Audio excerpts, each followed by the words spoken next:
What's up? Okay, I have to ask you a question. Has anyone ever been to a T-ball game? Like, that is a lot of love for T-ball, a lot. Because I have been to a lot of T-ball games recently, and I didn't have that much excitement about it. I gotta be honest. I love my son. I love him. I talked about him earlier. Pax, he's 5.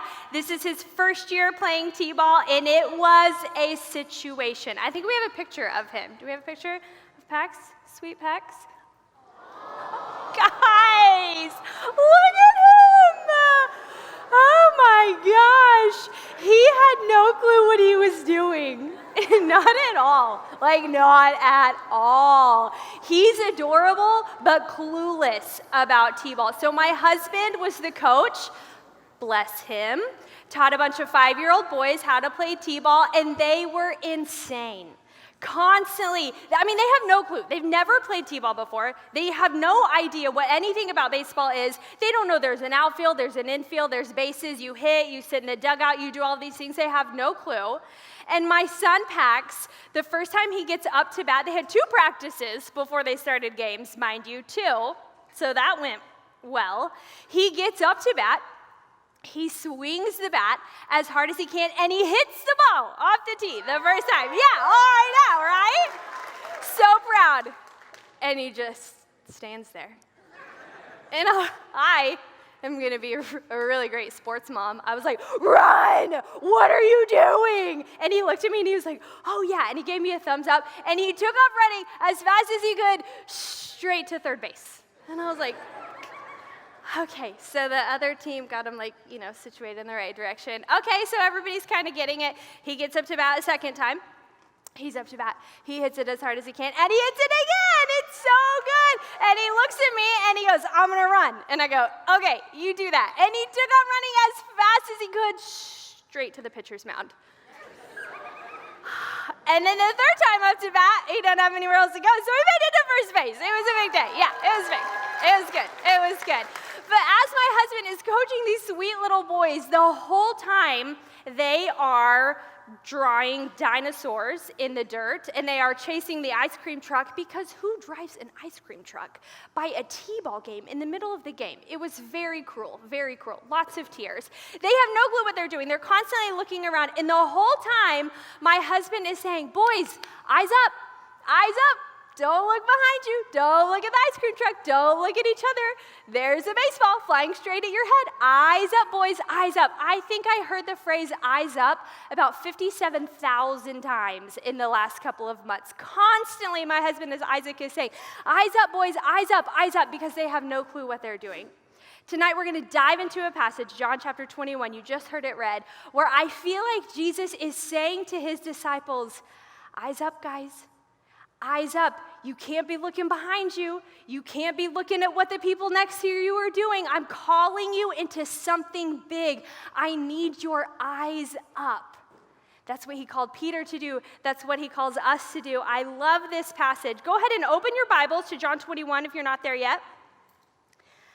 So you heard this read a little bit ago, and what we see here is this is after Jesus has been resurrected, after he has already appeared to the women, he's already appeared to the disciples a couple of times, and he, for a third time, is appearing to the disciples, okay? So Peter is like, hey, I'm going to go fishing at night. Do you guys want to come with me? Some of the disciples decide they want to go with him. They go out on the boat, and as they're out there, they're trying to catch fish, and they catch nothing all night. And then they see a figure, they see a man on the shore, and he says, hey, have you guys caught anything? Which I think is really hilarious of Jesus, because clearly they have not caught anything. And he's like, hey, how's it going? Y'all catching anything? And they're like, no, we haven't. Thank you for asking. So he's like, have you caught anything? How about you just put it on the other side? Which I feel like is a hilarious thing that Jesus says. It's kind of like my mom all the time would be like, I'd be like, something isn't working. And she'd be like, did you turn it on? No. Mom, I didn't. I just thought I'd try to get it to work without turning it on. I think it's so funny that Jesus is like, did you try the other side? And then it actually works. Then they catch all of these fish. They don't even know what to do with them. They have all of these fish. And then somebody realizes finally, oh my goodness, this is Jesus. And so Peter as Peter does, just like dives right on into the water and swims over. And John, I love Peter and John's relationship. John is like, yeah, we were really close to shore, so we just like stayed in the boat and went. But it's cool, Peter. You go ahead. You dive in. You jump in the water. And so they go, and Jesus begins to they cook this meal. They're eating these fish. Jesus begins to have this conversation with Peter. And in this conversation with Peter, he is basically saying to him, hey, Peter, I got some big things to tell you, and I need your eyes up. Let's look at verse 15 here. 15 through 17. When they had finished eating, Jesus said to Simon Peter, Simon, son of John, do you love me more than these? Yes, Lord, he said. You know that I love you. Jesus said, feed my lambs. Again, Jesus said, Simon, son of John, do you love me?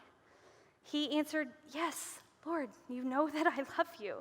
Jesus said, take care of my sheep. The third time he said to him, Simon, son of John, do you love me? Peter was hurt because Jesus asked him the third time, do you love me? He said, Lord, you know all things. You know that I love you. Jesus said, feed my sheep. Do you recall another time in Scripture where there is the number 3, something happens 3 times associated with Peter? Peter's denial. Right after the Last Supper, right after the upper room, Peter is out, and 3 different times someone comes to him and says, hey, aren't you with that Jesus guy? Aren't you friends with him? Aren't you one of his guys? And Peter says, no, that's not me. I don't know what you're talking about. 3 times that happens. Now, I'll be honest, Peter has a lot of not so great moments in Scripture. But I think this is probably his worst. The moment where his best friend, the Messiah, is on his way to the cross. And somebody says, hey, isn't that your guy? And Peter says, I don't know that guy. No, I'm not doing that. I don't know him. Such a letdown, such a betrayal on Peter's part of one of his best friends. Don't miss in this moment Jesus asking him a question 3 times. Jesus is not patronizing him. He's not making him go back to that moment where he failed him.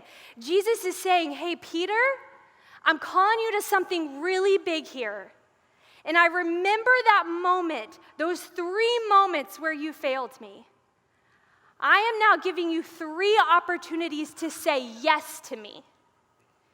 Because Jesus does not simply overcome our past. Jesus chooses to redeem our past. He chooses to take the ways that we have failed, the things that we have done, the things that have been done to us, and he chooses to not only say, okay, it's all right, I'm going to take care of it. Jesus says, I'm going to take that sting away, and that thing that was so bad, I'm going to redeem that. And I'm going to use this moment to call you into my work. Because that is what Jesus does. He is not simply overcoming Peter's worst moment. He is redeeming Peter's worst moment and saying, this is the time, right here. I'm calling you into something big. So let's not just leave that in the past. Let's take that and let's repurpose that for kingdom work. I have a friend named Jamie who is the most incredible tattoo artist I have ever met. I mean, her work is absolutely beautiful. So a few years ago, Jamie found out about this anti-human trafficking coalition that we have. And she was like, what can I do? What can I offer? I'm a tattoo artist. How can I help? Amazing. I don't know if you know much about human trafficking survivors, but a lot of times their trafficker will mark them or brand them with tattoos that associate them, that claim that survivor as being owned by that trafficker. So they'll have different numbers or words or pictures or symbols all over their body. And when that survivor comes out of the life, out of the game, and is now living in freedom, yeah, they can live in a different house, they can live in a different place, they can try to overcome that, but they still have these markings all over their body. They're constant reminders of their past. In the process of removing a tattoo, some of you know it's long and it's painful and it's expensive and it doesn't always completely work. So Jamie said, well, how about I take these branding tattoos that are reminders of the worst moment of these girls' lives, and how about I redesign them? And we were like, okay, yes, please. I have seen this work, you guys. It is incredible. I have seen before where it is numbers and symbols and these images that claim these women as belonging to a trafficker. And I have seen what Jamie has done. She has taken it and she has created the most beautiful pictures of flowers and images and symbols that declare freedom over these women. They don't just come in and have these things removed and try to wipe from their memory. Jamie takes them and she repurposes them in the most beautiful way. So these women can now look at them and they can see, that man no longer has claim on my life. He no longer owns me. This is something beautiful. I helped design this. I am now different. I am now free. It's a part of my past. It will always be a part of my story, but it is no longer a part of my present or my future. It has been made into something beautiful, and that is what Jesus wants to do in our lives. That is what Jesus does with Peter when he says, do you love me? Do you love me? Do you love me? And Peter says, yes, I do. And he's like, all right, let's do it. We're in this. Kingdom work, you and me, we're doing this for all forever. That is what Jesus does, because he doesn't want to simply overcome our past. He wants to redeem it for kingdom work. All right, let's keep going. Let's look at verses 18 through 22.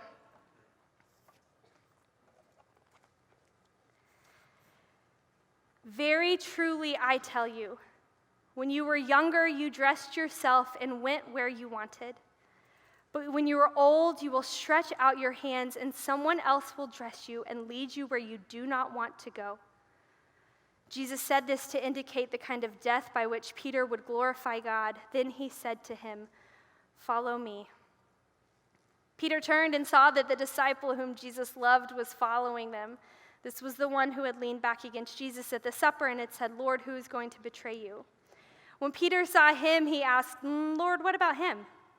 Jesus answered, if I want him to remain alive until I return, what is that to you? You must follow me. I love this interaction. I love that Jesus starts this with very truly. This is him saying, hey, Peter, this is going to be a really big deal. This thing I'm about to say to you, I really need you to listen to this. Very truly, I tell you. And he goes on to say, he talks about when you were younger, you dressed yourself, you went where you wanted to go. And some translations use this word gird or girded, which is another way of saying like a belt, like you bind up. And so he's saying, yeah, when you were younger, you got to do what you wanted to do, and you got to be bound up by yourself. And Jesus says, but it's not always going to be that way. Someday you will stretch out your hands and someone else will dress you, someone else will bind you up and lead you where you do not want to go. Jesus is not just talking about him growing older. Jesus is saying, Peter, you need to know that someday someone will bind you up and your arms will be outstretched. Peter, your life of kingdom work, your journey, your race, it's going to end in crucifixion on a cross. When I ask you to feed my sheep, when I ask you to feed my lambs, this is what will result from that. This is a heavy moment, a very heavy moment. And in true Peter fashion, he's like, cool, what about John? Can you just imagine? I just picture Jesus with like the biggest eye roll ever. Basically, I love what he says. I love when he says, if I want him to remain alive until I return, what is that to you? You must follow me. Basically, Jesus goes, hey, Peter, worry about yourself, okay? I'm not talking about him right now. I am talking about you. In the same way that before this, when Jesus said, hey, Peter, do you love me? Do you love me? Do this. He's saying, Peter, eyes up right here. Just like in the t-ball game, these kids are looking everywhere, and my husband says, eyes up. Eyes up, guys. You need your eyes up. You got to focus here. That's what Jesus said to Peter when he said, I'm calling you to a life of kingdom work. I don't need you looking backwards at the past, at the ways you have failed me. I need your eyes up. I need you focused right here, you and me. In that same way, Jesus is saying, hey, Peter, I don't need your eyes to the side. I don't need you looking at what all these people around you are called to do. I don't need you looking at their calling or their purpose or their race. I need your eyes up, Peter. I need you right here, you and me. This is what I am calling you to. They're not running your race. They're not on your path or your journey. This is what I have called you to. And yeah, it's going to be hard. Yeah, it's going to end in crucifixion. Yeah, you're not going to be liked. But eyes up, Peter, because this is what I am calling you to. I have a couple of friends named Jordan and Lauren, and they are just like superhuman people. They are triathletes. See, I'm so athletic. I know those things. They are triathletes, and they just completed an Ironman. So anybody know the distances in an Ironman? Okay, so first it's a swim. You swim 2 miles, okay? I can't do that. Then after you get done swimming 2 miles, you get on a bike and you bike for 112 miles. I can't do that either. And then after you do that, you run a marathon. Because that's easy, right? Like I can run like a mile and end up on the ground, like in the fetal position. That's what I could do. But they just finished this Ironman a couple of weeks ago. And I was talking, they finished it, they completed it. They both like set PRs and they did all the sporty things that you do in a race. And I asked them later, I was like, what goes through your head as you're running and swimming and biking and doing all of these things? Like, what is even going through your mind? And they said, you just have to keep your eyes forward. You just have to keep going. If you mess up on the swim, you don't look back, you look to the next thing. And I said, what about the people around you? There's so many people doing this. How are you figuring out what they're doing? And they said, oh, no. No, you're not looking at what the people next to you are doing. Because the second you do that, you're not running, you're not biking, you're not swimming in your strength. You pick a point ahead and you put your eyes there, and that's where your focus is.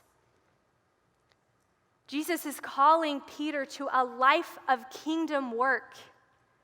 And he is saying, Peter, if your eyes are behind you, focus on those times that you denied me, you will miss what I have for you.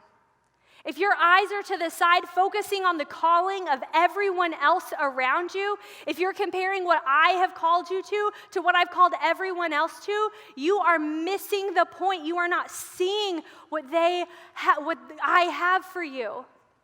Eyes up, Peter. Eyes up. He's calling us to do the exact same thing. He is calling us into a life of kingdom work.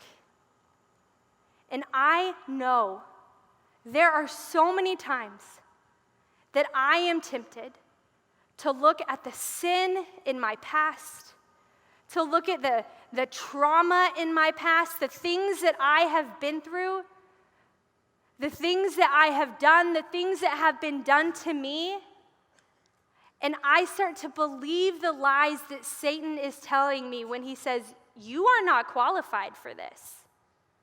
You are not qualified for this life of kingdom work that God is calling you into, because do you see what you have done? Do you see the things that have been done to you in the past? That is what Satan gets into my head and tells me. And I have a feeling he's probably done the same thing to you, and maybe is doing the same thing to you this week.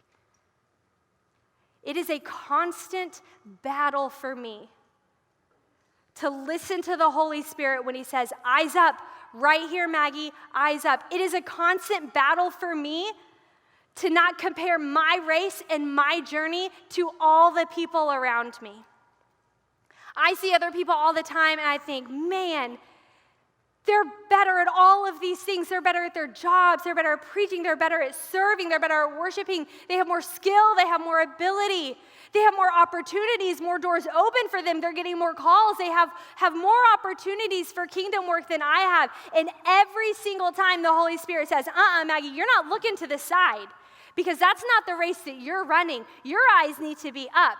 Eyes up, Maggie, right here. So much so that the alarm on my phone when I wake up every day, it's called eyes up. Because from the moment that I wake up in the morning, I need to be reminded that Jesus has called me into a life of kingdom work. And if my eyes are backwards on the things that I've done or the things that have been done to me, and if my eyes are to the side looking at everyone else around me, I will miss it. I will miss the path that he has for me. I will miss the race that he has for me every single time. Students, God is calling you into a life of kingdom work. But Satan wants to disqualify you. He wants to get in your head and tell you, you can't do that because I've seen the things that you have done. You can't do that because look at the calling that everybody else has. You don't measure up to them. Your life is too easy, too complex. You can't do the things that they do. But Jesus does not simply overcome those things. He wants to redeem them as well. He wants to take them and make them into something that he can use for his glory and his kingdom. And if our eyes are not up, then we will miss it every single time. Every single time. I have a friend named Peyton, and I first actually met Peyton when she was a student in one of my D groups when I first moved to Missouri. And there was always something about Peyton that I just really loved. And I, for a long time, didn't really know what it was. I couldn't really tell what it was, but there was something about her. And as I got to know her more and got to hear more of her story and learn more about her, I started to realize that Peyton's story up to that point was not easy. Peyton had parents who struggled with addiction.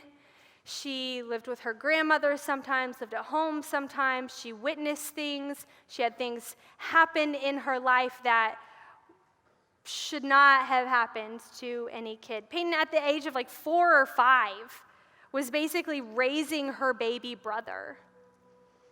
And there was something so different about her that I loved. And I started to realize that the thing about Peyton is not that she's strong, she's resilient, she has all of these things going for her. But the thing that set her apart from other students was not just that. It was that Peyton actually believed Jesus when he called her into a life of kingdom work. She actually believed him when he said, hey, Peyton, eyes up right here. I don't want your eyes back looking at all of the things that you've been through, because I know Satan will use that to tell you that you're disqualified from a life of kingdom work. But Peyton, I want your eyes up right here, and she did it. And he said, hey, Peyton, eyes up right here. I don't want you looking at all these other girls in your D group who have incredible family lives and who just have this picture of a family and a home that God designed. She believed God when he said, hey, Peyton, eyes up right here, not to the side, because I'm not calling you to their journey. I'm calling you to this journey. Peyton, as a student, people were just drawn to her. Students who were struggling, who came from horrible situations, they were just drawn to her. And every time she was bringing people out to our D group, she was befriending girls that were from complete brokenness. Peyton she threw a baby shower for a girl in her high school that was taken into foster care, 16, pregnant, moved into foster care. Peyton said, you know what, I'm going to throw a baby shower. That's just who Peyton was. Peyton was in our D group, and then she grew up, she graduated, she went to high school, she went to college.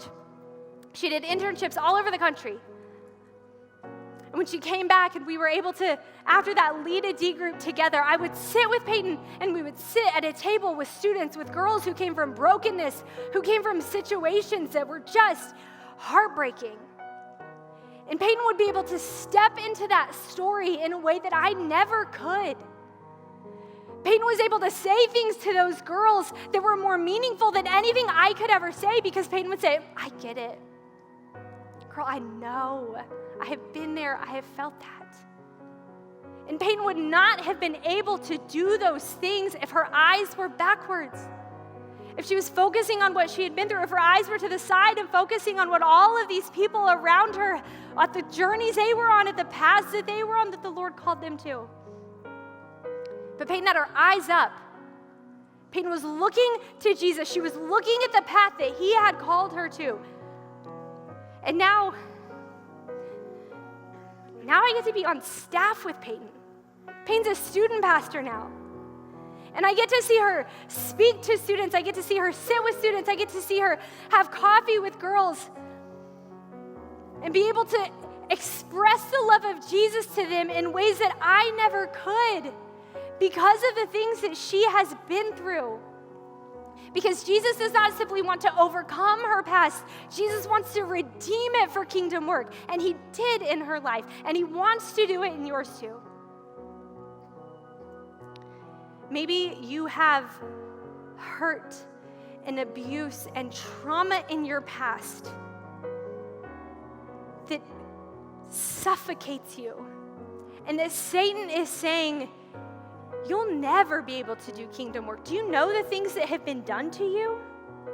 Do you know the ways that people have hurt you and abused you and exploited you? You'll never be able to step into a ministry situation or a kingdom work situation or spread the gospel to somebody because of what you've been through.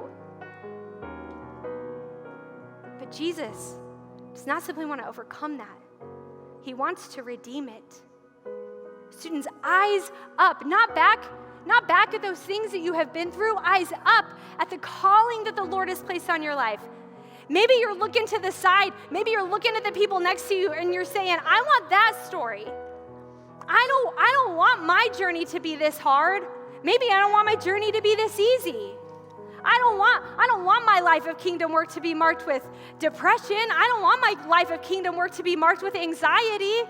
I don't want it to be so hard. I want a bigger calling. I want something more exciting. I want to go somewhere better. I want more skill, more ability, more talent. You're not running that race, guys. You're running this one. This one that the Lord has called you to, that has equipped you for, that has said, this is the one I have for you. These are the moments you're going to step into, the situations you're going to step into that are for you to do kingdom work, that I have called you to. And maybe you have sin in your past. And this week, Satan has said, you will never be able to step into kingdom work because of the things that you have done. You think somebody with a history of pornography can step into kingdom work? You think somebody with a history of cutting can step into a life of kingdom work? You think somebody who has lied, who has cheated, who has so much filth in their past, Satan is saying, you think you can step into that? Not you. Yes, you. 100% you. Tonight, Jesus is saying to you, don't look at the past. Don't keep your eyes back there. In the way he said, Peter, those moments you failed me, no, don't look there. Eyes up. Students, Jesus is calling you to put your eyes up, not back, not to the side, up, because he has a life for you that is full of meaning and purpose and value. And you will only be able to step into it if your eyes are up. Jesus' death on the cross does not simply save us from a life of sin. It saves us to a life of kingdom work, a life of meaning, a life of purpose, a life of value, a life of kingdom work for all, forever. Students, eyes up.